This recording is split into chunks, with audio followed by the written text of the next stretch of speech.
Episode 17 is here. It's time. By the way, I think I have a title for this episode. What's the title? Mezcal and Mayhem. Wow. We're drinking mayhem? We're drinking mezcal? Yes. We're going to drink mezcal, and then we're going to make mayhem. We're mayhem makers? Yeah. Do you know how to make it? No, it sounds like a good cocktail, though. It is. It's 2 parts mezcal. Yes. It's a squeeze of lime. Yes. You rim the glass with some dried habanero. You got me on the habanero. I can't do that. Wow. Sorry. I said mayhem. You did say mayhem. All right, guys. We are here for What We Watch When We Drink episode 17. We haven't been together for quite a while, so we got to catch up on some TV watching, TV talk. And tonight we are actually going to highlight some mezcals, correct? Yes, but hold on. Wait, yes. Hold that thought. Let's roll the intro.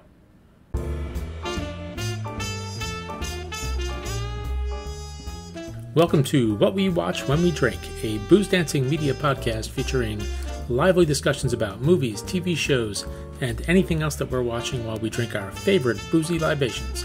If you enjoy this podcast, please subscribe on Apple Podcasts, Spotify, Stitcher, or wherever else you get your podcasts.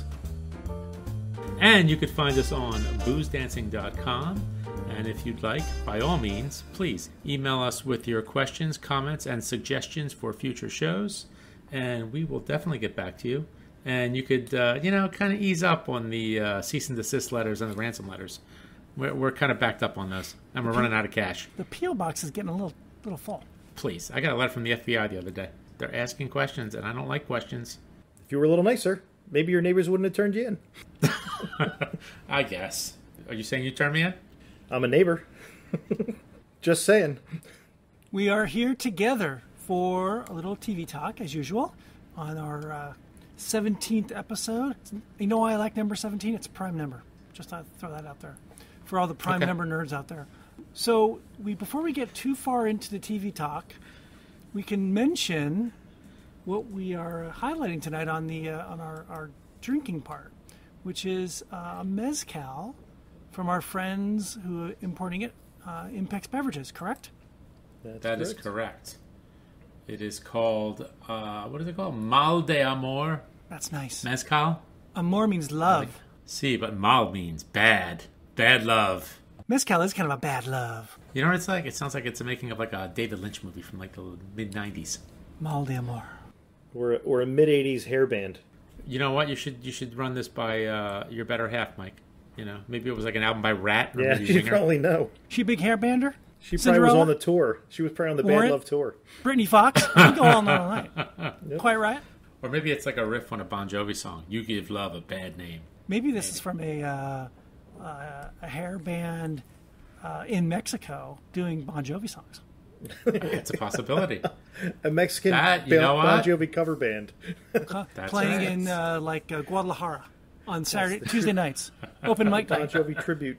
That's funny. So we've got Mal de Amor. Shall I read a little bit about it from the ImpEx site? Oh, sure, why not? Okay, Mal de Amor is located in Santiago Matatlan, Oaxaca, Mexico, and is completely family-owned. It is not just a distillery. On the grounds, the Hernandez family runs an authentic Oaxacan-style restaurant on the main road departing Oaxaca Centro. The agave used for production at Mal de Amor comes from a variety of different lands in Oaxaca, which allows for a rich diversity in expressions to include different terroir. Portions of the family-owned land is used to maintain the sustainability of agave for future generations. The maestro mezcalero is Armando Hernandez. Armando is a third-generation maestro mezcalero. He grew up making mezcal with his father, learning the techniques handed down from his grandfather, Armando, and his family are native Oaxacan people known as Zapotec. The agave is crushed by a horse-pulled tahona after being slow-roasted underground for 4 to 5 days. Fermentation is done with wild yeast in open air, completely natural fermentation, in parentheses, which takes between 5 to 10 days. Stills around 250 liters and are heated by direct fire. Everything is double distilled, copper pot distillation, then rested in glass anywhere from 6 months to 4 years. This allows for the flavors to really come out after settling. Mal de Amor is a sustainable, responsible brand and pleased to share their passion and family legacy with the United States. Pretty cool. Sounds delightful. It does. One of my favorite things about mezcal is that they do the open air fermentation. They're just getting wild yeast from the air. They're not like getting big bags from, some industrial yeast producer. It's all just whatever's in the air. That's cool. Wow, that's cool. That is very cool. Yes. You've acquired a taste for mezcal over the years. I have. I really do like it. I'm not an aficionado by any means, but I do like it. Well, and I do like it more than tequila. I have to. You're an aficionado, but you're not an expert. Correct. Mike, how are you on the mezcal? I know you're a little scared of the mezcal, aren't you? Don't be scared, Mike. Yeah. But I was scared of a lot of things, and you dragged me kicking and screaming. It's only all the cool kids are doing it, so I succumbed. That's right. Are we going to crack one of these open? Start our evening off? Yeah, so the range is, the ABV range is 45. We have 3 different ones. 45, there's one that's 46.5, and then there is one that is 48. So I say we go low to high. Okay. That's fine. So it's not like it's not going crazy. It's not going to be like 60% or anything, but still, This is the Sierra Negra, correct? See, I have the Mal de Amor Sierra Negra Mezcal. It's crystal clear. It's rusted in glass, not rusted in any kind of matured in any kind of wood. A little clinky, a little. Ooh, cheers. I think that's a great idea. What do they say in Spain? What do they say in Mexico for like cheers? What's the cheers? Salud. I don't know. Salud. Yeah, salud. It's salud. Salud. Salud, boys. That was nice. Very nice. On the nose, I'm just getting rubber and fuel. Are you? It smells like a NASCAR race. Oh, I don't know, man. See, I think what I like about this stuff is it's got that sort of smokiness to it. So you hear that a lot, is that if you're a Scotch drinker, you're going to like mezcal because of the smoky quality to it. I don't always get a whole lot of smoke from mezcal. Sometimes. It's not like, to me, they're different animals, and it's not like drinking Lafroig or something that's... Oh, well, no. But you don't get... It's not even in the same world. There's hints of smoke. And that comes from what? Roasting the agave? Is that what it is? Like you roast the malts? You roast the agave? Yes. And you're right, Mike. There isn't to this one at least, there's a lot of petroleum to it. It's a little bit oily smelling. But you gotta, you push past it, then you start to pick up a little bit of the fruit. It's got like a very herbally quality to it, too. Very like herbally. There's maybe like a little bit of licorice. There's almost a gin quality to it, a botanical quality. Yeah, I think I'm getting some florals. I could see that. Oh. It smells. I like the smell. I went in. It's delicious. Boy, Aaron went in and his eyes popped out of his head. That's good. So then, when I taste this, then I do think of Scotch. And I go back to my favorite Scotch. It has a bit of Kaliliness to it. There's a sweetness to it and a smokiness to it. Yeah, on the back end, you get both of them together. Yes. You get like that smoky flavor as well as some of the sugars come through. I love that sweetness. That's very, very nice. Wow. It's like a smoked vanilla. Yeah. Maybe like a charry vanilla. I'm curious what the smoking process of the piñas is. Not the actual application, not how they're doing it, but the actual smell. I wonder if there's any connection between that smell around the distillery and what we're smelling here. I wonder if you can kind of connect the two. Because there isn't completely a connection even when you smell peat being smoked and actual peated whiskey. It's not exactly a 1-to-1 ratio, right? I don't know. I've never been to the distillery, so I wouldn't know, Mr. Gloater. I also wonder what they're using as the fire base for the smoking when they take the agave. Well, what kind of wood? Is it wood? Is it charcoal? Is it something that's going to impart some notes into it that if you did it in a different process, it would taste totally different? That would make an excellent old-fashioned. Oh, yeah. That'd be nice. Oh, my gosh, that's delicious. Sugar. Put a little sugar in there. That's great. Little maybe... Would you use orange peel, or would you go with maybe a lime peel? I'd probably go orange to start. And nothing crazy on the bitters. Don't go too out of the ordinary. Oh, what if you took some grilled pineapple and put it in the old fashioned? That'd be good.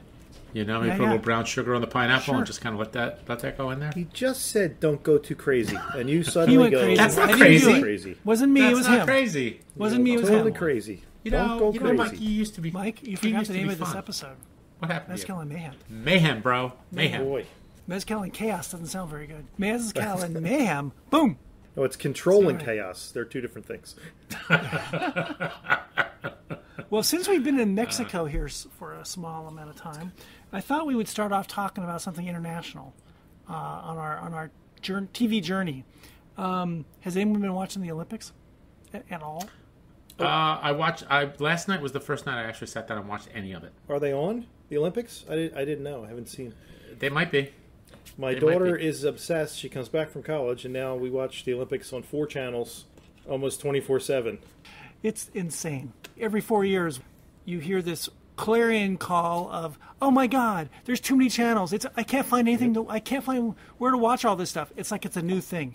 It happens every 4 years. Actually, it happens every 2 years because of the Winter Olympics too. Winter, summer, yeah. It is complicated and confusing, and if you watch it in the morning versus watching it, and you look at your phone and you find out Simone Biles is out, and then you can watch it tape delayed 12 hours later at dinner time, and hey, she's out. What happened? Spoiler alert. Now, do you have a favorite sport you like to watch? It's hard for me not to watch basketball, but I'm actually kind of bored a little bit this year with basketball. I kind of like stop into a lot of little things and never stay too long to anything. I don't kind of last through much. The first half is all the the gymnastic stuff and swimming, and then you get the second half is all the track and field.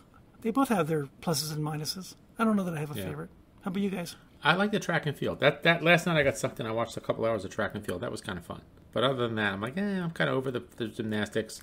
The swimming doesn't really do it for me. Although they did have some pretty cool camera angles. You can't really see anything. All you see is a bunch of splashing. Yes. You could see who's ahead and who's not, but just to see like the technique, the form, when they're just above the water, you can't see anything. Watching when you were a kid and there was like one camera. Yeah. And now you've got drones and you've got things flying on cables, and there's a camera following along at the same speed as the racers along the side of the pool or on the track. It's amazing the technology where it's come. Can you imagine the insurance policy for all those cameras and equipment that's flying around? Well, can you imagine the amount of money they're making on ad revenue? Well, they're not making it on spectators, right? Well, the kids were watching it, and they said there's 2.5 minutes of show, 2.5 minutes of commercial, 2.5 minutes of show, 2.5 minutes of commercial. And the cutaways are all ads because they're spending, I don't know, $1 billion or whatever it is they bid to get the Olympics, and they got to get their money back. I get it. I mean, it's, if you still have an antenna, you can watch this for free, basically. Yeah, but you're not going to see much for free anymore. I mean, you'll see the NBC coverage is the most high-profile stuff on a tape delay version. You're bouncing around to so many channels. It's crazy. I mean, what's it? CNBC, NBC Sports Channel, the Olympic Channel, and just NBC. Yeah. Right. It's all over the place. How about you, Mike? The kids have basically looked at swimming and said, okay, that's great. And gymnastics is, that's interesting. I'll watch the finals. But they've been flipping on all the obscure, not to belittle a sport, but it's somewhat obscure to me, where they had archery on today. We were watching the bronze medal and the gold medal archery competition between countries that we don't have a vested interest in. Like, okay, sure, let's watch this. And they were watching a good amount of the shooting because they were fascinated by the skeets and everything else, the air pistol and all the other stuff they were doing. And I think that'll probably continue. And if you ever watch badminton, it is not the way I play badminton. Nuts. I've never played badminton like that. It is insane. Yeah. Just insane. Yeah. And table I watched tennis, the mixed doubles last night. It's insane. And I so recall watching so many of these smaller sports, obscure sports on Wild World of Sports when we were kids. Yeah. And it was just amazing watching, table tennis or badminton or all these things. Yeah.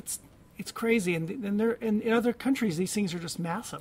Here, there's a small following. You know what the best thing about badminton is? What? The shuttlecock. You just like to say that, right? It's fun to say. And I like that there was the one swimmer, her name was Titmus, and then there was another runner, I forget what the name. Australian, I think. Australian, right?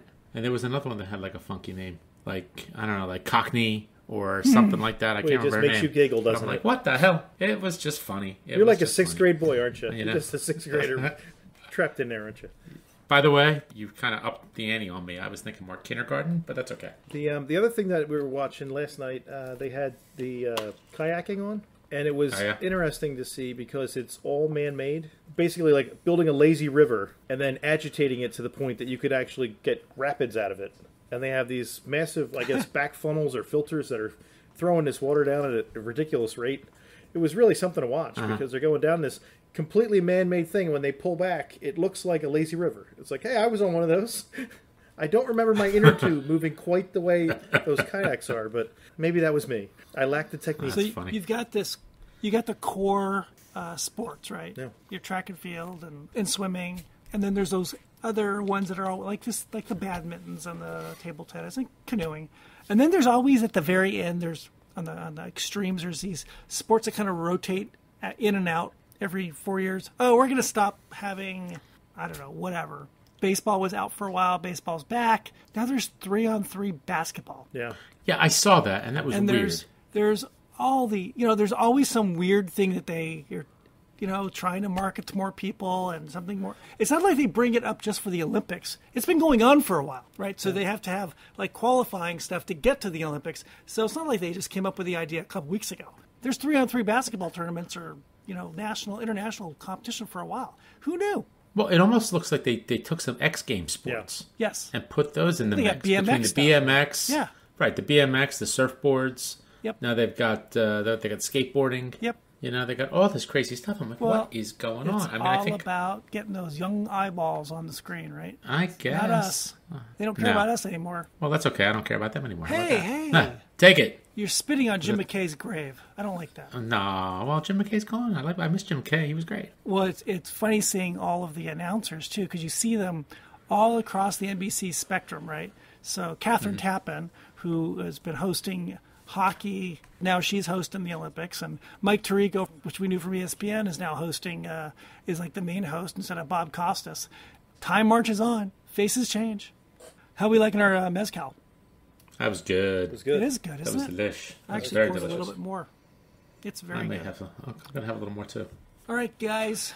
Let's get into regular television. What have we watched? What have we gotten through since we last talked? Michael? I am deep into Doom Patrol, which is running parallel with Titans on the DC universe. And this is like 3 seasons are out, or 2 seasons are out, a third season's about to start. So we're trying to catch up on this before the next season begins. And they kind of overlap a little bit with Titans. So my son is like, well, we watched Scarlet Witch, and we watched The Winter Soldier and Falcon, and now we watched Loki. So let's watch this again just to make sure we're done with it and we can move on. We finished Loki, which I thought was really well done. And now we're watching this, Doom Patrol. I like Loki. I gave up on it, so I maybe need to go back. It's a little out there, and it's like the British version of Short, where it's 6 episodes or whatever it was, and we're done. I'm like, wait, I didn't understand it. I need more. When the American versions, it's like long backstory, short for everything. Okay. I thought they did a very good job of casting and keeping the characters kind of fresh. And they had a little bit of a cartoonish version where Loki's been a character for so many years, and it's been covered in all these different cartoons. So they had like an old age Loki in a ridiculous costume, and then they had Loki if he were African American, and then they had Loki as a small kid, and it was interesting how they had all the different Lokis in there, which was kind of interesting. And they're doing all this multiverse stuff where Doctor Strange is going to be the Multiverse of Madness, and they're going to do they already did the Spider-Man Into the Spider-Verse, so they had to kind of bring all these characters together and show how it would have been in different timelines or time streams. And I think a lot of this is going to play through in the next Doctor Strange and in the next Spider-Man movie. Before we go too far, any opinion on the Scarlett Johansson lawsuit? Do we know about that? When you first look at it and you see, well, Disney, you're still kind of suffering from the COVID and the pandemic and the lockdown, and it becomes one of these, well, we're trying to open it up to more people. And as an outsider, that's great. I can watch it for $30 and have a watch party in the house, and I don't have to go to the movies if I'm too scared to go to the movies, or I don't feel comfortable. But you don't think about, well, if I'm getting back-end points on the total sale, you screwed me by doing this. If I'm Scarlett Johansson and I was going to get 10 points or something on the back end, how am I getting my back-end points on this, But that was strictly box office? I believe it is, worded? and that's the concern, is that they're only getting it for That's that. the question. So I read something today, and they said they're waiting to see what Emily Blunt and Dwayne Johnson do, and what she was just in the Cruella de Vil. What they're going to do if the same Emma Stone. if the same thing happens. They already did this with Cruella de Vil, and they're wondering like, if you gave her points, Okay. you just took money out of her pocket. You gotta make these people whole. Black Widow went from being the #1 movie in the world at $80 million or something like that to being like the 8th biggest movie, and the following week I think the movie made like $10 million. Where like that should have dropped off to like maybe 40 to 60 million, and dropped off a little bit after that, not dropped off a cliff. And that's all money out of her pocket, which I can't blame her for wanting to sue. I just don't know where you go from there. Some of these contracts were done long ago, right? Pre-pandemic, pre-change of the model. This could rearrange things again on how contracts are written, on how points are paid, and now that we've got this whole thing about putting movies out at the same time as they're being released to the theaters, it's a whole different world. It's like when TV went into syndication. So it's going to change contracts. You know, and I didn't have any syndication written into the contract, so I only got paid per episode, and now it's been syndicated, and I haven't seen a dime in years. You know, like they say that the cast of Friends never has to work again. You know, Seinfeld never has to work again. They can if they want to, but they never have to, because the syndication money is going to keep rolling in forever. Anything else, Mike, that you watched? I don't think there was too much else. How about you, Ange? I got a relatively long list here. That you got through all the way, maybe? Yeah, I finished up Lupin Part 2. That was a relatively quick watch. Good.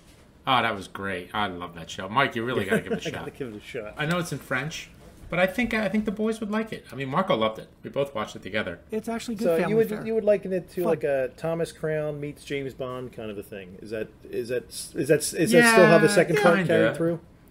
No, you know, it's more of like an Ocean's 11 kind of thing, but instead of 11, there's like 3. You know, it's just really well done. It's pretty tight. I mean, it's ludicrous like all these shows are, but it's just fun. I mean, he's just doing like 5 different kind of cons at the same time. You know, and he's always like 3 steps ahead. You know, I wouldn't say it's fun like, what was that show with Giovisi Rabani? Oh, like Sneaky Pete? Giovanni Ribisi? It's not fun that way. There's a fair amount of humor. There's not a lot of humor in Lupin. It's pretty serious. You know, it is. But I mean, it's almost like a spy thriller. There's not a lot of laughing. It's pretty. You know, it's a thriller. So, but if you like that, it's fun. But it's not bleak by any stretch. No, it's not bleak. No, it's more of a thriller. It's good. I think there's like, you know, he's got a playful quality to him in a way. He does. Yeah, he does. So it's good. The guy's great. I mean, the guy has so much charisma. It's ridiculous. He's just really, really good. So I think it's worth watching. I think it's a lot of fun. I watched that. Remember that show Betty I was talking about the skateboarding girls in New York? Guys. Yeah. I finished the first 2 seasons are done, and then there was a movie that the show was based on called Skate Kitchen. Was that Netflix? Betty is on HBO Max and HBO. Skate Kitchen is available on Hulu. And Skate Kitchen was... they said it was a documentary, but it felt more like kind of a really loose documentary. Like, all the girls in it are not professional actors. Mm-hmm. And they're you know, real skateboarders. You know, they're doing their own stunts. They're doing all their own stuff. There's no, like, stuntmen or anything. But it's really well done. Right. The second season of Betty wasn't as good as the first. I think you just get a little diminishing returns because after a while, once you get the core story out of the way, then things kind of go a little off the rails. Yeah. You know, then like the ridiculous plot lines start. So, but it was good. It was really good. And the second season was apparently shot all during COVID. So, you know, there's mask wearing and all the stuff about all this stuff. So they kind of bring it in. I like the characters. And some of the skate scenes are just so hypnotic. I never really had any interest in skateboarding, and I'm still not in actually doing it. But watching it, I see the appeal. Like, there's scenes where they're just, like, the streets are empty in New York, and they're just skateboarding all over New York, and it's just really, really well shot. You know, and they put the right music to it, and it's just really, like, hypnotic. It's just fun. It's a fun show. So I watched that. And now the show that I really, really liked, and I watched it over the last couple of weeks, Mr. Inbetween. It's an FX show. So it's on Hulu, all 3 seasons. It's also, I think if you have you know, one of the better packages with your cable company, you can stream it there too, because I watched a couple episodes, you know, on Verizon, on Fios. But it's really good. The guy, I was thinking about it today. There's sort of a Breaking Bad element to it, but he never breaks bad. He's kind of always bad, you know. But he's more of a Mike. He's more of a Mike character, Mike Armentrout, than a Walter White. You know, so he's more like a fixer. He's basically a hitman. And it's kind of like, you know, just this one scene where him and this guy go to collect on a gambling debt, and the guy's like, you know, you pay him If you don't pay him, then you deal with me. Yeah. You don't want to mess with Mr. Inbetween. He's really good. The guy's great. So the story is he's like ex-military, and then I guess he just starts working for various, either they're drug dealers or loan sharks or whatever, just doing odd jobs. He kind of freelances, and gets paid by the job, and he's very good at his job. It's 3 seasons, so it's, and it's his family life and the work life, and then the work life starts to bleed into the family life a little bit, as the seasons go on. And it's like, remember in The Sopranos when the kids started to catch on to what dad does for a living? Well, he's got one daughter, and she starts asking questions when she starts approaching teenage years. So, and it's good. And he's got a brother who has sort of I don't know if it was like ALS or some illness like that, and he's kind of taking care of his brother. There's some serious moments. It's got some really dark humor. Did you watch Justified? I watched the first couple. I watched a little bit of it because I really like the character. I really like the guy, Oliphant. But there was one guy, Dewey Crow, who was kind of like a dumbass, and he's in this. But he's Australian, and now he's actually using his regular accent, and he's pretty good. The Ray character, the Mr. Inbetween character, does some work for him on the side. So he owns like a strip club, and he works at the club as a bouncer and security and all this kind of stuff. So that's his story to the family. Sure, but he does security. That's what he does. And it's funny, I was reading an interview with the guy, and the actor who plays, I can't think of the actor's name. Scott Ryan. Scott Ryan. So he wrote it, and he stars in it, but he's like, he kind of made it so that, he's like, in this kind of life, the less you say about your job, the better, right? So he's like, which is kind of convenient from an actor's perspective because he has minimal lines. So he's like, these are a lot less lines I got to memorize. He's like, I can't tell my kid everything I do. It's just got to be dribs and drabs. So it's good. It's really good. I think you would like it. So what do we say here? So Lupin Part 2, Mr. Inbetween, Betty Season 1 and 2, and watched a couple of movies too. Did you see the ads for that movie Zola? It was like the Twitter thread that went viral about this girl. She was a stripper, and she initiates this other stripper to go down to Florida, where they're supposed to work, and then they eventually but it was like a ruse, so that they could do all this prostitution down there. It was just insane. Yeah, it was crazy, and it was with Riley Keough. Yeah, Elvis' granddaughter. Yeah, I think it's like Elvis' granddaughter or something. It was a really strange movie. It was okay. It wasn't great, but it was pretty good. So it's this whole road trip down to Florida, and just everything goes off the rails. I think it's a little bit crazy. It was interesting. I wouldn't say it was, it wasn't the greatest movie, but it was pretty good. We actually went to the theater and saw that. That was like, the kids were at camp. We both had a day off. I forget which holiday it was. It might have been, it was 5th of July, because we had the Monday off. So it was the day after 4th of July. So the kids went to camp, and we went to the movies. And then there was No Sudden Move, the Soderbergh movie that was on HBO Max with Don Cheadle and Benicio del Toro. I have to watch it again. There was a lot going on. There was like double crosses and triple crosses and quadruple crosses, and it was a little hard to follow. There were interesting moments, but I need to go back and watch that again. So I'm gonna leave the verdict on that one. And the last one we watched was the movie with Kristen Wiig, Barb and Star Go to the Vista Del Mar. Oh yeah, that's supposed to be very funny. It was ridiculous. Funny ridiculous or just ridiculous? It was pretty good. It was a little long. I think they could have probably cut about 20 minutes out of it. See, that's what that looks like to me. It looks like Lorne Michaels made another full-length movie out of a 5-minute skit, which they're usually just awful. Yeah, but they were good. I mean, she was good. The other woman was good. Jamie Dornan's in it. The guy that was in The Fall. Remember, he was the rapist in The Fall? And he's got like a song and dance routine. It's just bizarre. It's so bizarre. That's the watched list. How about you, Senor Aaron? Wow, let's see. Here we go. I'm in the midst of a lot of things, but we'll get to Hey, Mike, what country do you think we're going to go to? He's watching a lot of Portuguese docudramas. So actually, I don't have anything foreign. You'll be happy to hear. Oh, my goodness. So the only series that I actually finished, I think, since we last spoke, is Never Have I Ever, season 2 on Netflix. And if you don't know of this, I highly recommend it. It's created and produced by Mindy Kaling, and it is about a Indian American girl living here in Southern California in high school and trying to get through, all the rigors of high school. She's really smart, but she's boy crazy, trying to deal with all the cliques in school and trying to navigate getting through life. And her father passes away suddenly, who she was just adored in season 1. So now she's dealing with her overbearing mom a little bit, who's a dermatologist, and being the only Indian kid in school and dealing with that, and 2 boys she likes, but doesn't like, and kind of likes them both, and doesn't know how to figure that out. Season 2 kind of picks up from all that, and she's always making the wrong moves, trying to figure out how to get what she wants, but unfortunately she hurts people in the process. And it's very funny, and probably the most wacky part of the show is that it's narrated. And it's really the inner voice of Devi, the main character, 17, 18-year-old girl. The voice is John McEnroe. I'm sorry. So, what now? Yes, John McEnroe, the tennis player. And So is that the voice inside her head? Is John McEnroe?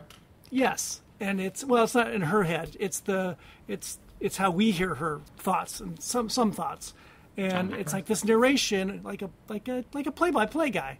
Oh no, don't do that, Devi. Oh, that's what I did in the U.S. Open in 1874.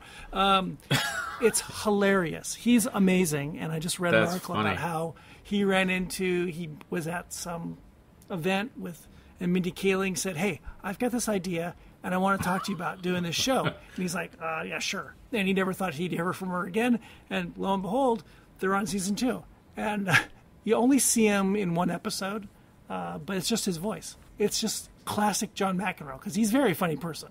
It's really good. It's got a lot of heart. It's got a lot of depth.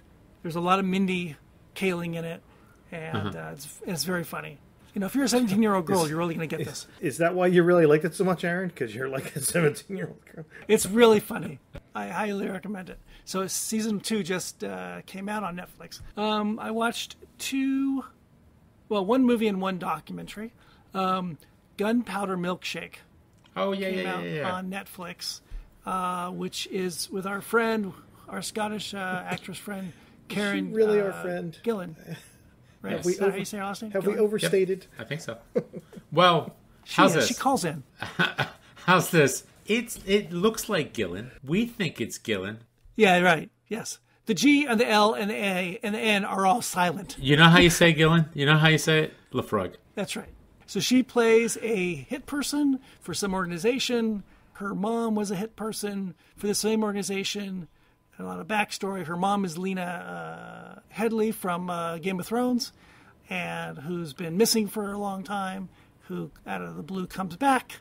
And Karen and Gillan is trying to, has a job and tries to finish it, except there's a little girl involved. It's convoluted. It's one of these, stories. And she has to help. She gets help from Lena Headey's three old mates, which is Carla Gugino. Oh, wow. Nice cast. Michelle Yeoh and Angela Bassett. The good guy, bad guy, the guy that runs the firm that Karen is working for, is Paul Giamatti.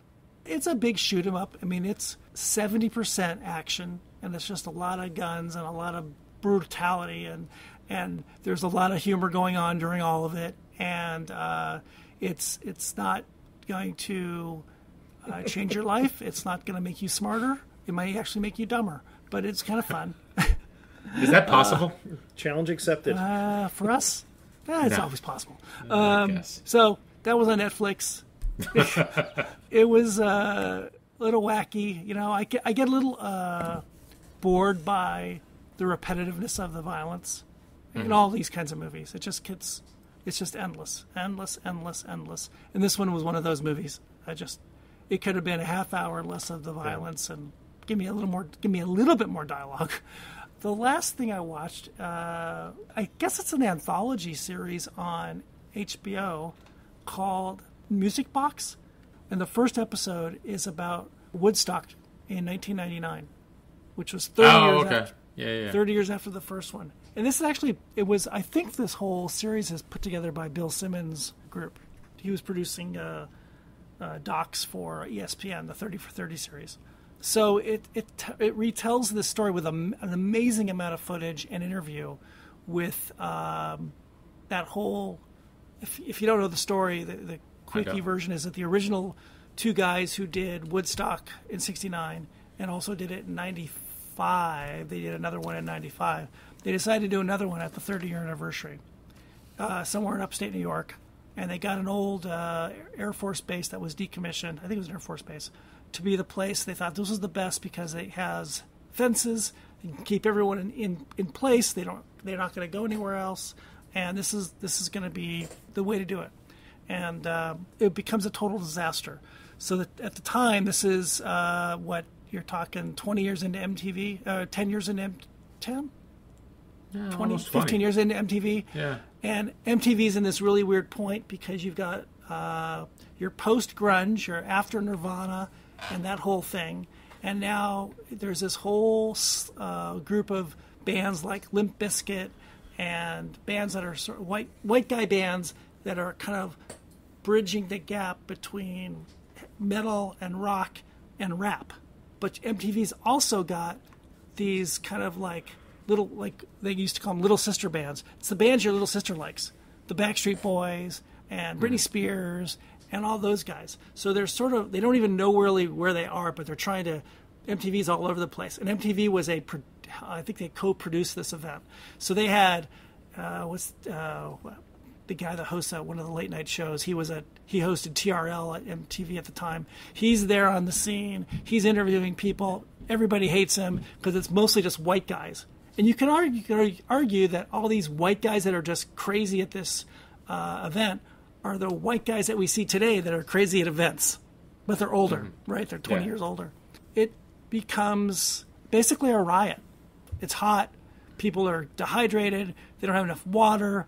Now, this is, 20 years ago? Yeah. It's $4 for a bottle of water. That's a lot of money for 20 years ago. Now we don't think... It's a lot of money now. You know, well, $4 now, you wouldn't think so much about a bottle, but then... And it was just a disaster. They had first-person accounts of people... this is pre-cell phone, right? There's 300,000 people there milling around, and there's 4 stages. So if you're there with a couple people and somebody goes off to one of the stages, how would you find that person? There's no phone. There's no cell phone. There's no... Right. They have, little banks of phones, but who are you calling? And there's some people die at this thing. Last night of shows with Limp Bizkit, it just becomes crazy. Fires start. Guys are lighting up everything. They're tearing the place down. It just becomes a crazy, crazy riot for 4 days. And they talked to these guys who organized it, and they thought it wasn't so bad. Weirdly, but it wasn't good. It was horrible. And there was a lot of nudity, and there was a lot of guys doing a lot of bad things to women, which now, of course, that would be completely looked down upon. Then it was just frat boys going crazy. It's very sad looking back at that era. It was just not a good time. So they talked to these guys who started it and started the one in '69. They were hoping for another weekend of love and peace, just like with Hendrix in '69 and Country Joe and the Fish, and they just didn't get that. They just not even close, because these kids didn't want any part of that. They wanted to get to the man, and they wanted a better show, and they wanted not $4 water, and it's told really well, and it's a very sad look back at that era. And they talked about doing another show, I guess 5 years later, 10 years later, and they tried to get the money together, and they couldn't do it. Interestingly enough, they do an interesting juxtaposition. 4 months after that Woodstock show, I think they said 4 months, was the very first Coachella show out here in the Coachella Valley out in Indio, past Palm Springs. And it was infinitely different. It was well done, no issues with security, no issues with water. There were bathrooms, and now that's the biggest festival in the world. Well, arguably the most well-known. And personally, I have no desire to go to any of those shows ever. Well, I didn't 20 years ago either. And the difference is 20 years ago versus now.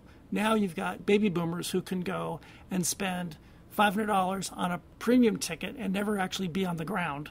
Back then, there was no such thing. You paid your $2,500 or whatever that cost for 4 days, and you're walking around literally in human waste all weekend, and no showers, and just disgusting. So it sounds like a good time. The festival scene has changed dramatically. You need to follow this up with that Fire Festival documentary. The Fire one that's a whole different thing, because that's about that was a whole scam. Promoters scamming. Yeah, everybody. Yeah, definitely. Yeah. So that was what I watched. How many episodes are on it? Was it just the one episode, or are there? They've only had one, so I don't know what the other ones. It says episode 1, so I assume there's going to be more. So hopefully they're just music based docs. So we should move on to some other mezcal. Yeah. Yes, mezcal numero dos. Which would be the Ensemble Cuishe, however you say it. Tepextate? Tepextate, 46.5% ABV. Is there anything on the website about this one? Reminiscent of a relaxing day of fishing and spending time in nature, this expression brings smoked salmon and a bit of saltiness, lots of mineral tastes rounded out, a season of memories captured in a glass. 46.5%. That is different than the other one. Yeah, I think on the nose you're getting a lot less of that fuel kind of note. It seems a little more well-rounded. Yep. This one's even more minerally is good. I was getting more ginny. And I think I get a little more licorice. Also sweet. You went for the taste? More burn. And a little more viscosity. All right, I'm going to go for a taste. That's hotter. That's got some heat to it. Yeah. Isn't that strange? Because the other one was 45% also, right? But it's got a lot less of that smoky earthiness that I had That's before, good. too, though. That's good. That's nice. It's a little, really nice. What do you think, a little more earthy. I'm not getting like the brine, the seashore, whatever, the salmon fishing. I'm not getting the brine from that, but it's decidedly different than the other one. That I don't know what they do to make them different, since they're both aged in glass. It's not like the casking would be different. Well, they said they use different varietals, not varietals, but I guess mezcal from different locations, right? Yeah. So maybe it's just a different variety of what do they call that? Piña. This is almost like a little fuller, a little more fuller and like more rounded flavor than the other one. Not that the other one was bad. The other one was really good too. On the second sip, I'm getting a little more salt. Second taste, it's way saltier. You said you didn't get briny. I definitely get briny. It's a little more. It's a little oily too. Yeah. It's got a little bit of texture. I like the texture. Yeah, I definitely think I like that one better than the first one. Not that I didn't like the first one, but I think I like the second one better. Mm-hmm. I like it.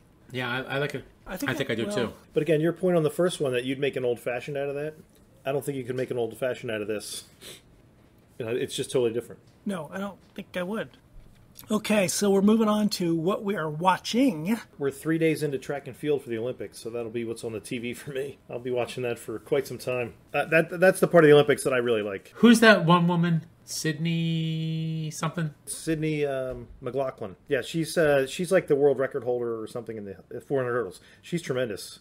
Yeah. It's like watching Usain Bolt. Remember how Usain Bolt didn't really look like he was like, it was just like no effort? She's just like a gazelle. I mean, just like graceful and just effortless. There's a Norwegian guy for the men's 400 hurdles. His last name's like Karsten or something like that. He's the same way. You watch him run and you're just like, wow, this guy's unbelievable. Because they're once you get the form down, it's 13 steps between or 12 steps depending on how tall you are. It's crazy. To get to the hurdles, there's no stutter step. There's none of that. These people are just zipping along and you're like, wow, these guys are really good.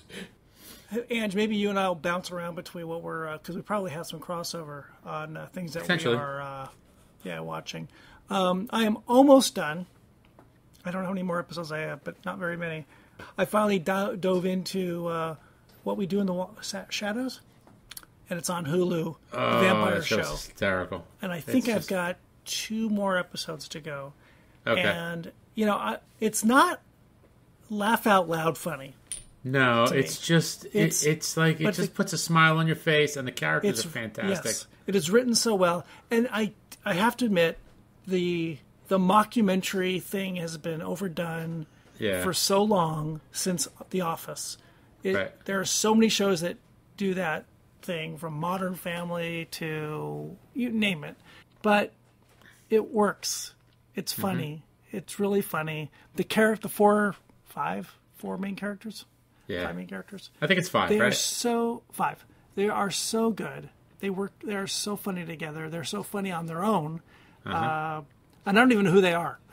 I'm sure they're from other places. I don't recognize any of them. I think 4 of them are British. And then the one guy, the energy vampire, he was on Breaking Bad or Better Call Saul? I think he was on Better Call Saul. He looks very familiar. Yeah, the energy vampire was the guy who was like he got his he was selling. What was he selling, like meth? Or no, he was selling some kind of drug. I forget what he was selling, but then he had the baseball card collection. Oh, yeah. And he gets like the Hummer with like the big spinning wheels. Yes. And, that's right. Yeah. That was like the first season, I think, of Better Call. Might have been, yeah. First or second. But I think it's funny that Nick Kroll is in it. Yeah. Nick Kroll. And you saw the, what's it called episode, right? The Jackie Daytona episode? When he goes into hiding, Laszlo. Oh Not my Laszlo. God, that is the plays in like Western Pennsylvania or Eastern Yes. Pennsylvania someplace. Oh my God, as a volleyball, helping the volleyball team out. I kept thinking of Mayor of Easttown, like she's Right. gonna walk into the bar. But you know who the guy who was chasing him was, right? The other vampire was that was that? chasing him? Yeah, It who was was Mark that? Hamill. That was Mark Hamill. Yeah, we had to. Oh, that's right. You were. Oh, that's right. You had to go when we were talking to Joshua Hatton because we talked about that. Yeah, that was Mark Hamill. And I it did took me not a know while. that. I didn't realize until the second viewing, and I'm looking at it. I'm like, I know that guy. Who is that guy? I'm like, is that Mark Hamill? And I look it up, and it was Mark Hamill. He Oh was my great. God. I thought he was He was hysterical. great. That was just so funny. So there's a movie too, right? Yeah, the movie came first. The movie was really good. The movie With same actors. No. Taika Waititi's in it. And Jermaine Clement, is that his name? The one from the Flight of the Conchords? I did not see it. Yeah, it was good. The movie was really good. And what's his name? Did you watch Flight of the Conchords? I did. you- Not every season, but a lot of it. Did you know the one guy did, who was yeah. his manager? The one that worked at the New Yeah. Zealand Tourist Board? He's in it too, and he's one of the... I think he's a werewolf. Oh, that's funny. Oh, it's funny. The movie's good. That's why I wanted to watch. That's why I wanted to watch the show. Actually, it was really Greg Swartz who got me to really invest in the show heavily. Because I tried to watch it a couple times and it was like, it's okay. But then I had to really sink my teeth into it, if you will. It was, Oh, it's funny. We're Oh, funny it's on so this, good. Episode Who's 17. scared? It kind of reminds me a little bit of Count Floyd, where they're just a little silly, but then the show itself is pretty good. I like what's his name too. What's the familiar? Guillermo. Oh, Guillermo's great, and it's just hysterical that what is he? He's a descendant of Van Helsing. Yes. Oh, he loves the vampires, but he's so good at killing the vampires. It's just really well done. It's a fun show. I can't wait till season 3. Anything, Ange, that you're in the middle of? Yeah, I'm in the middle of Dave, which is on FX, and I'm now finally realizing that FX really has like a murderer's row list of comedy shows. They've got a lot of good stuff. They've really got a lot of good stuff. I'm going to start digging deeper into their catalog. But Dave is interesting. So the guy who's in it is this guy Dave Bird, and he's actually from outside of Philadelphia. Yeah. So it's kind of neat because he's like, you see they'll do like a flashback when he's a kid and he's wearing like an Iverson jersey, and he's really into basketball and rap. So he's a Jewish kid who grew up in like the burbs, not affluent parents, but his parents did well. His dad was a lawyer. They did pretty good. What's his name plays his dad? David Paymer. I saw who plays his mom. And his mom is Gina Hecht. They're really good together. David Paymer's great. He's really good. Gina Hecht played Henry Winkler's girlfriend in the movie with Night Shift? Night Shift. That's right. Thank you. Really? And she leaves him. Wow. That's funny. And she was also in Mork and Mindy. Was she really? Wow. Yeah, she was in Mork and Mindy. Okay. Yeah, it's a fun show. So he's a rapper, and he's kind of got like, he's not a super serious rapper. He's got a little bit of humor to him. And the show just goes off the rails sometimes. It's good. I'm not saying every episode's great, but there's a lot of really funny stuff. And the cast is great, not just him. And it's kind of weird because it almost has like a remember, was it Rami? Yeah. Where Rami was, with all his talk about spiritualism and all this kind of stuff, he was pretty self-centered, right? I mean, he was, and the same thing with Dave, And what's funny is he's got like this cast, these friends that like support him like to the end, no matter how much of a jerk he is, or how much of a self-centered bastard he is sometimes, or how self-absorbed he can get. These folks still stick with him, and it's really bizarre. But then you wonder though, is it like, are they hanging on because he might hit it big, and they'll be there to help him out and on, just be his group. But it's a good cast. It's him, this guy Andrew Santino, who I believe has a whiskey podcast actually. He's a stand-up comedian, and I was looking on his Instagram feed, and I think he's Cheeto. No, what was it? I can't think what his name is on Instagram. But I think he's got a whiskey podcast. This guy Gata, who is hysterical, and his real name is Gata. So I don't know, and a bunch of other people. But it's a good show. It's a really interesting show. Not one to watch with the kids. I thought it was, and then there was an episode where it then it was like, ooh, okay, maybe they shouldn't be watching this. I got a little uncomfortable. So I'm like, sorry, kid, I ain't watching it with you, because I figured, my eldest is very into the hip hop and the rap, so I thought maybe he would like it. But then I just got a little uncomfortable. I'm like, I can't watch this, but it's pretty good. So Dave, and then I've been watching this documentary on HBO, The 100-Foot Wave. Oh, I want to watch that. That's actually really well done. It's like only 3 or 4 episodes, right? I don't know. I'm only on episode 2. That's as far as they've gotten so far. It's week to week. Now, what's interesting with all these shows is they're all week to week at this point, which is kind of nice because, you have your Friday night show, your Saturday night show. So now I could watch multiple shows, over the span, which is kind of nice, as opposed to binging a show for like 2 weeks, which is what I did with Mr. Inbetween. Apple Plus does the same. Apple TV Plus does the same thing. They've got the weekly ones. Yeah, yep. we'll get to that. We'll get to the obviously the gorilla in the room in a couple seconds on Apple Plus. But yeah, this 100-Foot Wave one is really interesting. So the lead guy is this Garrett McNamara, and it's a documentary. So these are all like real people. So this guy Garrett McNamara, and he was a surfer when he was younger. Then he owned a surf shop. And then, they give you like a little bit of his backstory in the first episode. And he's like, then he had a kid. Or no, he was married. He's like, all right, well, I can't surf for the rest of my life. So I'll be the responsible guy. I'll open up a surf shop. So he opens a surf shop. But of course, he's always missing the big waves. So somehow he stumbles upon this whole big wave surfing thing. And it's kind of interesting because it's not just like paddling out. They do like an assist with like a jet ski. Yeah. Because they go out farther. Well, they go. Yes. Yeah. They go out Bay, like that's pretty normal. Because you can't paddle. If you paddle out that far, you would be exhausted. So you just to get out there, you need to get pulled out. Yep. Right. So now he's going for these big, huge, massive waves, and there's a few spots that are apparently very, very like prominent for it. I think they said there's a place called Jaws. I think it's in Hawaii, maybe. Yep, Jaws. Yep. So, and there's a few other spots that are really big, but then this guy, this Garrett McNamara, because I guess their whole big thing too is that they have to photograph all this stuff because of all these competitions. The photography end of it and the safety end of it is like, yeah, the athlete has to get out there and do this stuff, but there's all these other people that are out there, around them while they're, whether they're filming them or getting ready to save them. It's dangerous for a lot of people. Yeah, it's like the guy that climbs Mount Everest. Well, you didn't get up there on your own. You've got the Sherpas carrying all your gear. You've got the 15 guys that are carrying all this camera stuff. Correct. Or, like when they shoot these movies and you got the, like the skydiving scene in the Mission Impossible movie. It's like, yeah, okay, great. You got 5 guys skydiving. You got some poor bastard with a camera strapped to his head shooting all this. and he's skydiving too.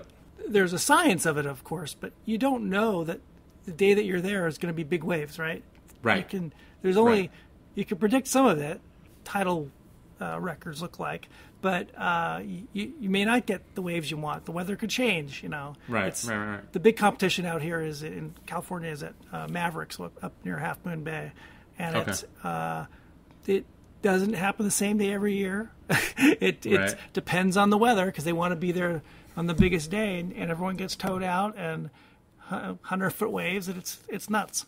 Yeah, so this guy Garrett, I guess he gets the name for himself as like a, big wave surfer, and he gets a call from, I guess, like the tourist bureau in this town, I think it's Navarre, in Portugal, and they were explaining to, they were telling him about the waves out there, and it wasn't a really respected spot. I guess this big surfing community, they know where all the hot spots are. So he goes out there and he takes a look at it, and it's kind of a wild spot. It's like I guess it's central. Western coast of Portugal.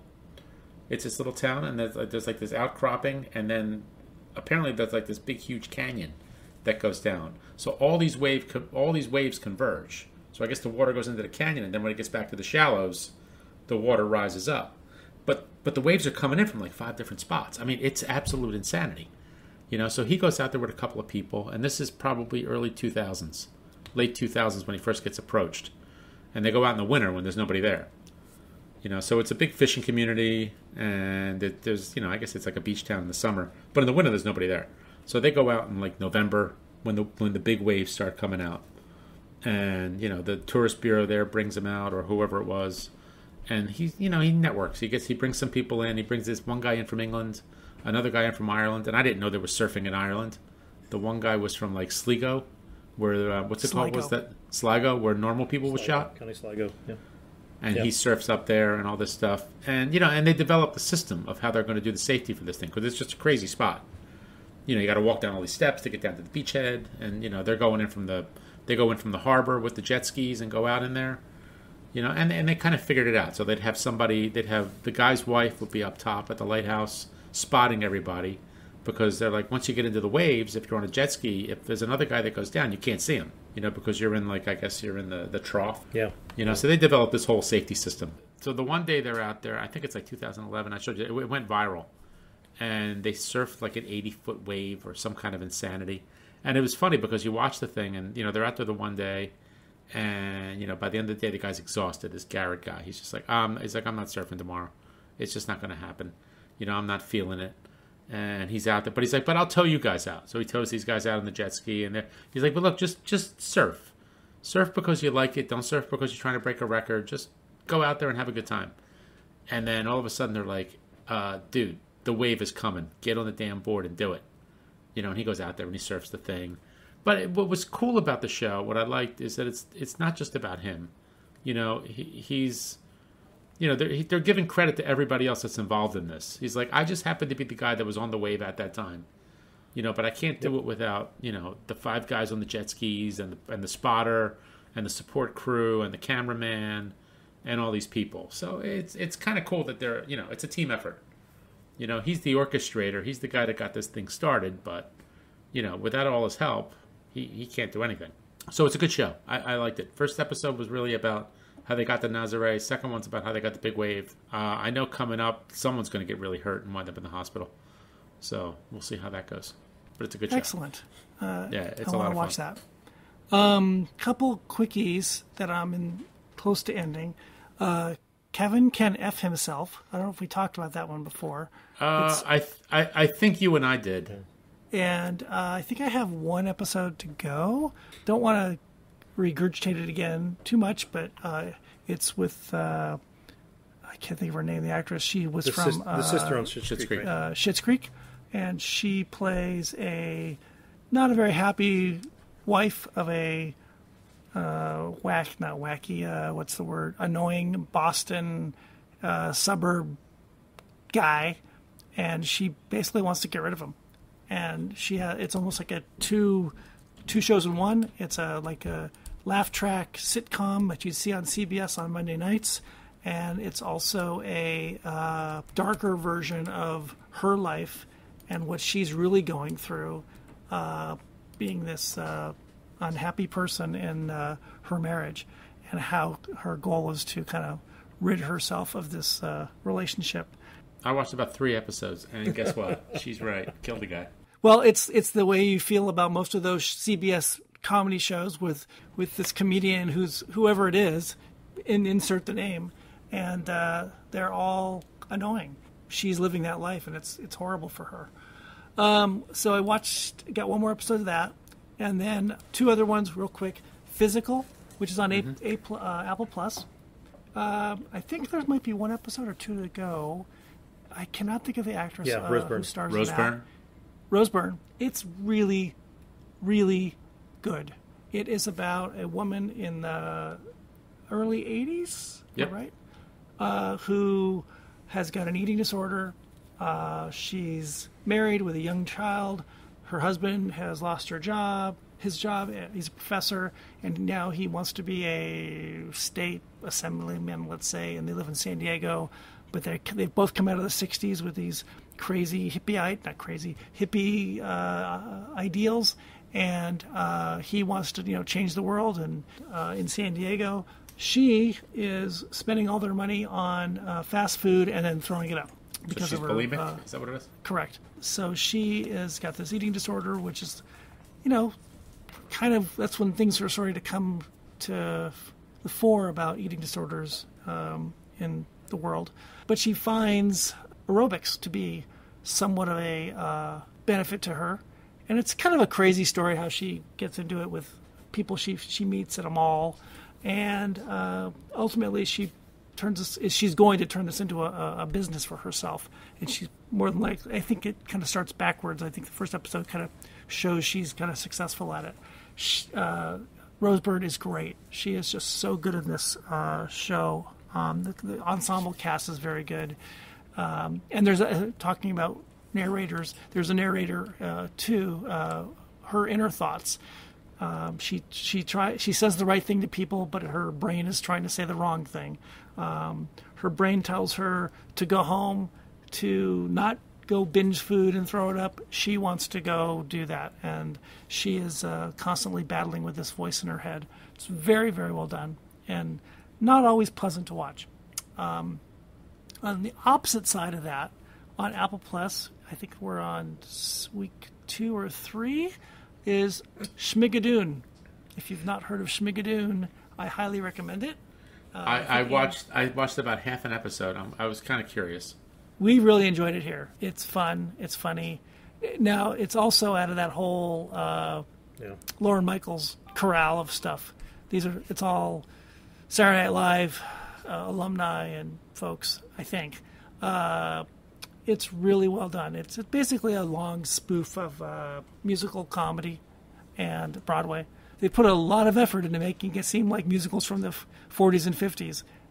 Big ensemble cast of people, women and men singing and rhyme, and the leads sing as well. It's really fun. Polar opposite from Physical. And then, Ange, you said you had the big elephant in the room. I got one. I have one in between. Oh, you got another one? Yeah, I have a. No. Either of you watching The White Lotus on HBO? I gave up after one episode. Did you really? I did. I really like it. We're both watching it. The wife and I are watching it on Sunday nights. I think we found that every Sunday night there's at least one show, and it all started with The Undoing, and then it's kind of gone from there. I think it's really good. I mean, it's kind of dark. The people are irritating as hell, but there's parts of it that are just really, really funny. I just find it amusing at times. The cast is great. I mean, it's got a really good cast. Steve Zahn is annoying usual self. Connie Britton is in it. Who's the woman in all the Christopher Guest movies? What is her name? I can't think of her name now. Jennifer Coolidge. Is it Jennifer Coolidge? Yeah, Jennifer Coolidge. Oh my God, there is one scene with her. All I'll say is her mother passes away. Yes. She's got some ashes. She is hell-bent on scattering her ashes in the Pacific Ocean. That's the first episode, yeah. Well, I'm saying, but the episode where she actually does this or tries to do it. That's not. Oh, I thought it was the first one. Oh, it is the cringiest, most ridiculous thing ever. It's pretty good. I can't figure out what this is supposed to. At least from the episode I watched. Yeah. Is it supposed to just be a spoof of, not spoof, but a look at holiday resorts? I mean, Hawaiian resort, or is it supposed to be like a spoof of like Fantasy Island? I mean, if I cannot figure what it's supposed to be. I'm enjoying it. That's all I know. The characters are ridiculous. I mean, everybody's awful. Everybody is awful, from the help to the people there. Well, like there's this one character, what's her name, Alexandra Daddario. So she's on her honeymoon with this guy, and he's, I guess, very successful and comes from a wealthy family. And, he said he was supposed to get this suite with a plunge pool and this, that, and the other thing. And it's not exactly to his specifications. And he is just harassing the guy who's like, I guess, the manager of the hotel about this. Because he feels like he got ripped off. Yeah. And the manager of the hotel is kind of at his, he's at his wit's end. I think he's like a recovering alcoholic or drug addict or something like that. So he's like 5 years clean and sober, but everybody's just working his last nerve. And he's starting to go off the rails. So it's just a really interesting show. It's pretty good. I have one before we go to the big one for the week that I'm binging through on Netflix. Here I had to go get. You guys needed something from another country, so here it goes. It's called Black Space. Did we? You did. It's called Black Space, and it's on. I said Netflix. It's a thriller drama. About a school shooting in a high school, and 3 or 4 people come into the high school, and they're they're wearing cloaks and they're wearing masks that are like unicorns, and it's during like Israeli, let's say Independence Day, and there's something going on in the auditorium, and these guys come in and start shooting, and they kill 4 kids, and one cop who actually went to this high school when he was younger and had bullying problems when he was at that high school. He is the lead investigator to figure out what happened, who did what, and it's a interesting mystery of who did it. I'm about halfway through. It's very well done, and some of it's a little bit more than a little bit unbelievable. This cop goes off the rails a bit, and in any real world, he probably would be taken out and hung, but he's allowed to somehow stay on his job. But what do you know? Well, that's a good point. Good point. What do you know? Depends on the city, I guess. Yeah, I guess. Is it an Israeli show? Israeli, so are the Dirty Dozen in it? It's funny you said that. This is one. Well, there's only one person I recognize, and it's a kid who's in Schnitzel. Okay. And he's one of the students. But other than that, I don't know anyone else in it. They didn't get like Zika from The Butcher and the Baker, or The Butcher, the Baker, the Candlestick Baker? There's another kid in there that I think is actually from another Israeli show that was on HBO. That was a reenactment of a murder of some Palestinian kids. Was that Our Boys? Is that what that was? I think it was Our Boys. I think it was. Okay. Was it called Our? Yeah, I think it was called Our Boys. I forget something like that. I think this kid is from that show. I'm not sure, but anyway, it's really good. I recommend it. At least halfway through. We'll see how it's called Black Space. It falls apart. Black Space, and it's called Black Space because this is it's. I think it was just come out. It came out this year. It's very interesting because it talks a lot about social media and kids, and all of these kids in this school, they don't communicate on Instagram or Twitter or Facebook. They all communicate on a dark web app called Black Space. So that's what Black Space means. Okay, I got you. Okay, all right, let's hit it. The Big Kahuna. Go for it. The Big Kahuna. Ted Lasso season 2. Does Mike watch it? I don't know. Have you seen Ted Lasso yet, Mike? I haven't watched it yet, but that's on my list. It's an easy watch. Season 1 is a really easy, fast watch. It's a lot of fun. I've seen it 3 times. Well, you know what? I could put it on while I'm working at home. Don't tell my boss that. But I could put it on my iPad and just kind of, listen and watch, and it's just fun. It's so. Are you through season? I am up to date. I'm up to episode 2. How do you feel about it so far? It feels like the same show as last year. Sorta, and it's. I think it's just less soccer. I think it needs to find its footing for season 2. It hasn't, or at least it hasn't with me. Yeah. Yet. I'm enjoying it. There's parts that I really like, but like some of it's almost like the humor's not. It's more like set up. It feels a little more stagey. Where I don't know. That's funny you said that. I don't feel that yet. So I don't know, but I like some of the story. I think I like it in the direction it's going to go. Because obviously Ted's going to be wrestling with some stuff with the team psychologist on. And I really like the what's it called? I like the Roy Kent storyline. He stole the show. Second episode. He absolutely stole the show. It's getting to some extent. Well, I don't know. We're only on episode 2. It needs to be a little bit less about soccer and more about people at some point. Mm-hmm. You can't just keep replaying soccer games, and you can, but that would get a little redundant. And so you've got a couple new characters. You've got people in different places than they were last year, like Roy and Jamie and even Nate. So you've got people in different positions, and how are they going to manage their new place in the world? And throughout it all, how does Ted deal with all this change? I think we'll see. It's not hard to predict. You probably see something going back to Ted's family, right? But it's so well done. Jason Sudeikis is just so perfect in this role. He's got the pitter-patter down of this character so well. No matter what he says, you believe him. The sky is green. Okay, if he says it, I kind of believe it. There is a almost too good to be true aspect of it. It's right on the edge of me being annoyed by this. It's too happy. It's too Pollyanna. And that's the reason I didn't want to watch it last year. Right. I didn't want to watch Pollyanna. And it kind of it kind of runs right on the edge, but it really does have heart, and it really is well written, and it's really good. So I'm far. Did you see the first episode of the new episode that was on Thursday? Of what? Of Ted Lasso. We're caught up. Yeah, we've seen them both. Right, so you're all upset. So you saw the Diane Sawyer? Yeah. She responded on Twitter. So I didn't see the episode, but I just saw Diane Sawyer with her, comment back, where it's now not just a small show; it's a big enough show now that Diane Sawyer's making comments. Yes. About Your move, Ted. Where he makes a comment as Ted Lasso about going out for a drink. Same thing I'd say if Diane Sawyer asked me on a date. Yes, please. And her comment back was, "I'm in." Yeah, your move. Totally unrelated nice. to the aspect of the show. I have talked about 2.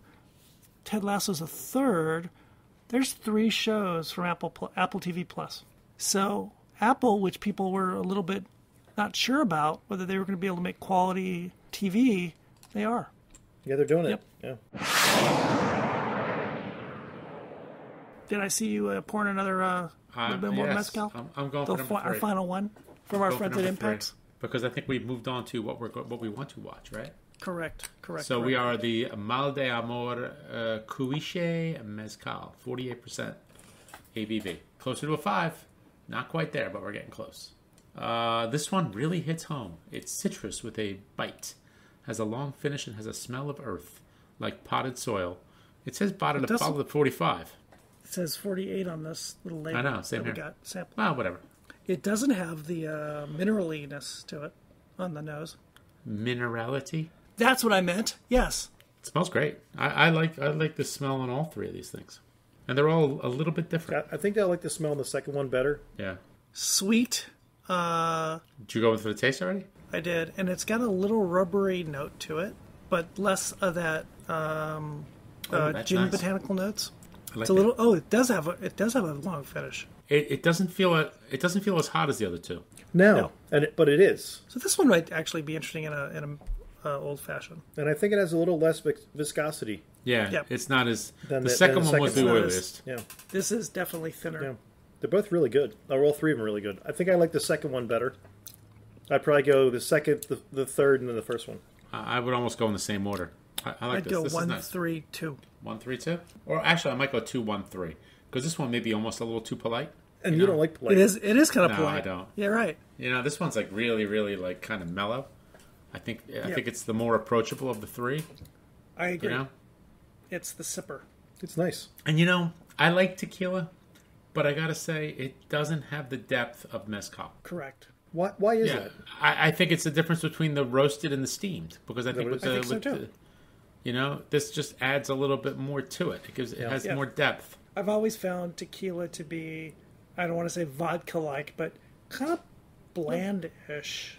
Well, compared to this, it's bland. Very bland. And I never really understood what the point of it was. It's just so, kind of like vodka. I don't really get that. There's not a lot of flavor there, so what's the point of this? It's just alcohol. Yeah. I mean, I think these are better probably for straight sippers. Tequila might be maybe a little bit better of a mixer, maybe. Because it's a little bit more of a chameleon, if you will.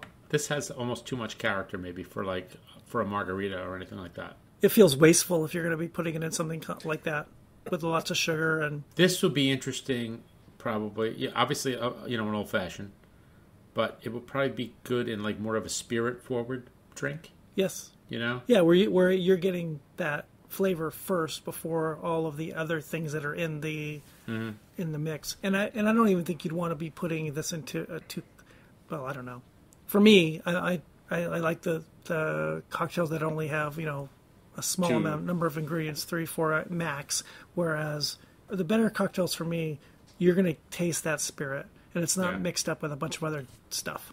Have you done it with your Topo Chico as a highball? I have. I imagine that's really nice. It is. I mean, it's mineral water. I don't know that it adds or subtracts. No, exactly. But I'm saying if you want to just like kind of chill it out and make it a little bit more of a long drink. Yes. Correct.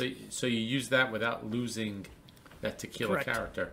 It is interesting, just like any other spirit category, how pick a brand and they've got 6 or 7 whiskeys, for instance, and they're all a little bit different. Mm-hmm. Here you got these, they're all a little bit different. Yep. More than a little in some cases. Yeah. I like it. Mike, what do you think? I like them.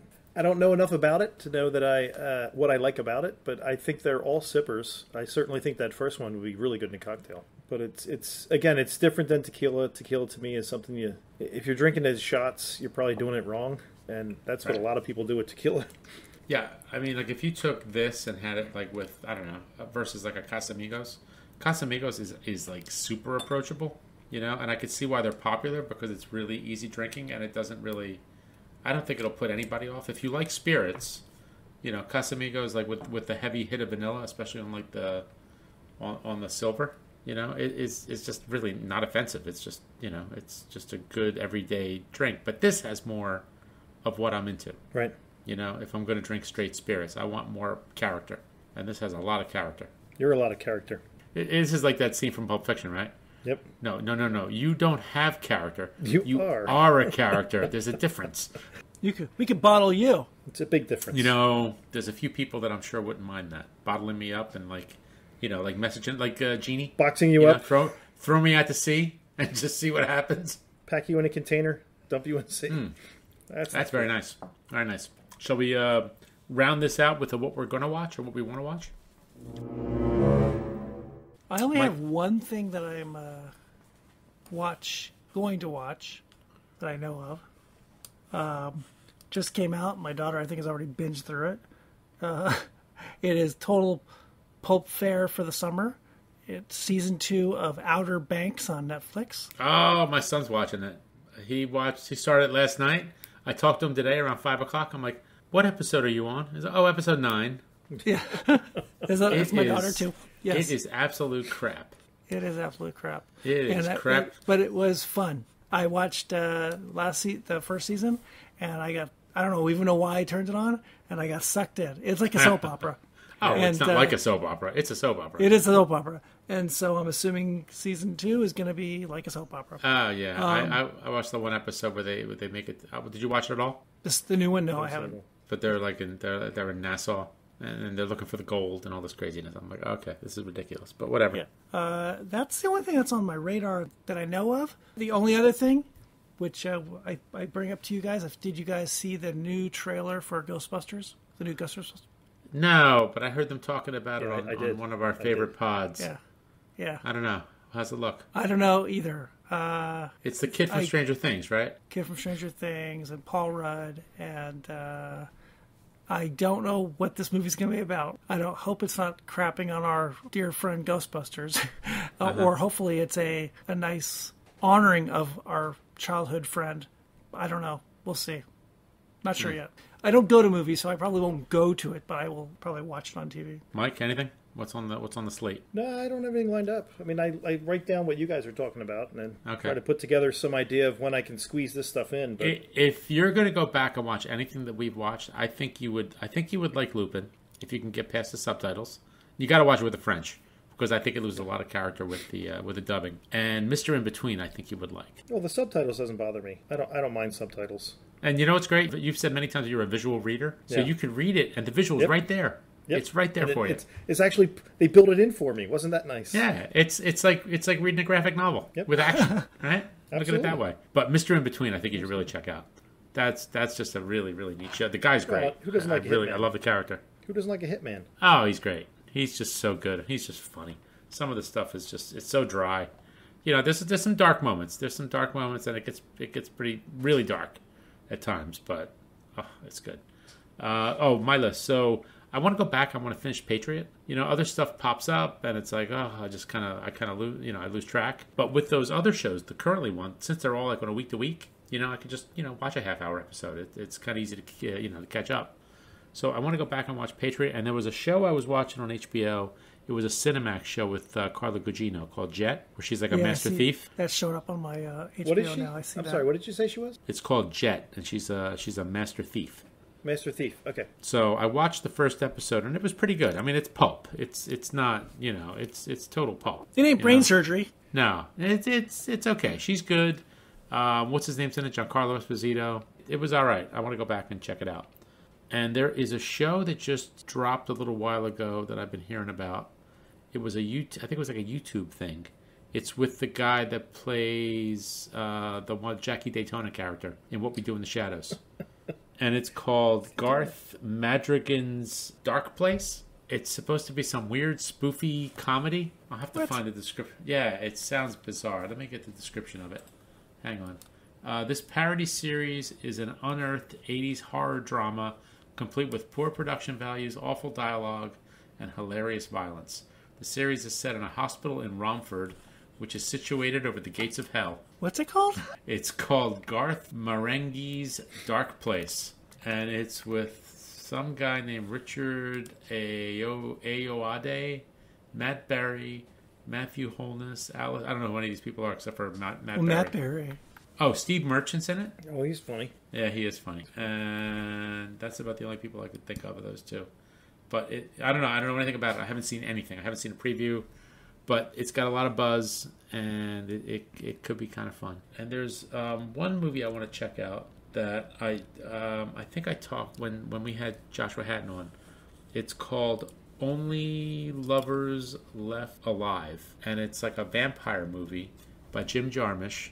So Tilda Swinton and Tom Hiddleston play vampires. And this sounds familiar. Yeah, I watched or something. I watched the trailer. The trailer looked really good, and I think he's like a rock and roller or whatever. So it looks kind of interesting.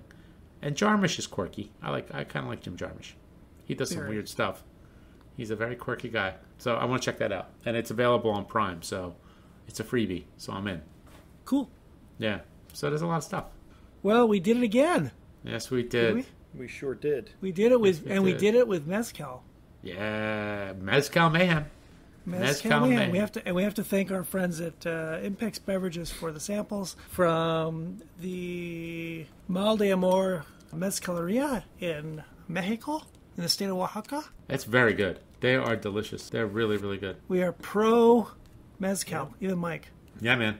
And we are pro Mal de Amor. And they got a restaurant. So we got to go, man. We got to go. Yeah, and they got good. The bottles are cool. Yeah, they are. They're really, really neat. Bottles are really, I like it. And I have to say, Mezcal bottles are actually, mostly the labels, most brands are really good at it. They've got it down to a science. It's really good. Don't go tell me that, though, because I'm a pretty shiny guy. I know. Shiny, pretty. Baby. Pretty shiny. They will be putting fuel inside of bottles and sending it to me, and I'll be buying it because it's so pretty. And I'm glad they didn't translate it, because it translates to bad love. Yeah. You give bad love. Yeah. Yes. Oh, that's right. We said that, right?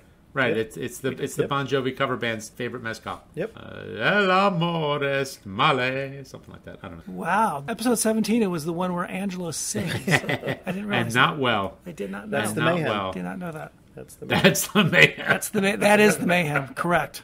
After a little mezcal. All right, boys. This was another good one for the books. Yep. Episode 17 is written in blood in the book of what we watch when we drink. Yep. Yes. Correct. And what we do in the shadows. Lots of blood. Blood.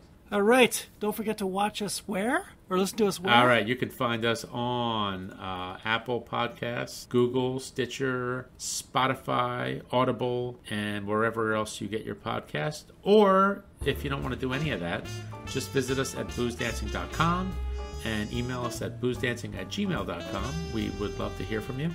And, let us know what you guys have been watching and what you drink.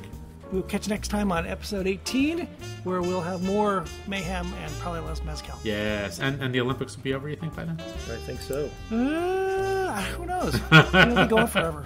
Who knows? Might get delayed for COVID and go another 3 or 4 weeks. Sounds good. All right, boys. Cheers, all. Cheers.